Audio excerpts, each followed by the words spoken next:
I think the thing that really makes this work, there's this idea that stories make promises, right? Like whenever you watch a movie, you read a book, you play a game, the marketing made a promise to you what kind of experience this will be.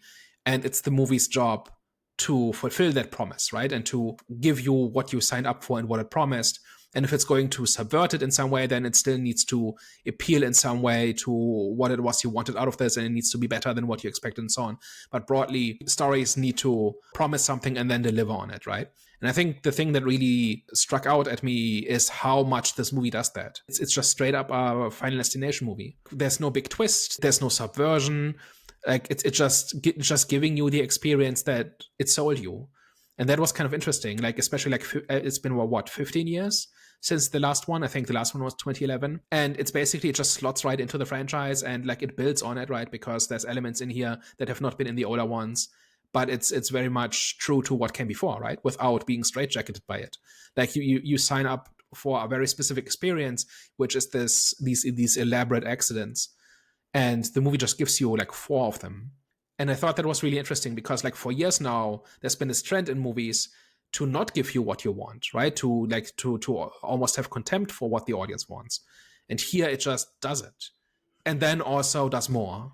Stick with what works, and that's exactly what they did. And of course, add your own spin to it, and that's what they did with the whole Bloodlines. But if you've got if you've got a convention that works, build upon it, but still keep it. Yeah, but for like a decade, movies have not done this, or not often.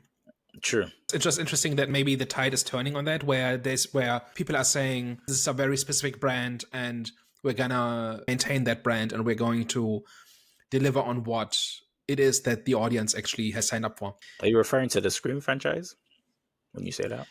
Not specifically Scream, but just everything else. I'll say you can point to examples like, we kind of watch Ghostbusters and, we talked about how that didn't have some of the same essence. And I feel like, not to say this movie had it easier, but in terms of Final Destination's appeal, like you mentioned, it's about the weird and wonderful ways that people can die in these type of movies. And it's hard to sort of kind of step away from that type of formula where in other franchises or other type of movies, it's less so about the things in it, but more so the feeling and like the characters and some of the story that it was trying to tell. It's not hard to get the formula wrong in Final Destination, whereas in other movies, it's very clear how you can quite easily take the wrong lessons from what made the first one successful, and in subsequent movies not having the same magic as the first ones had.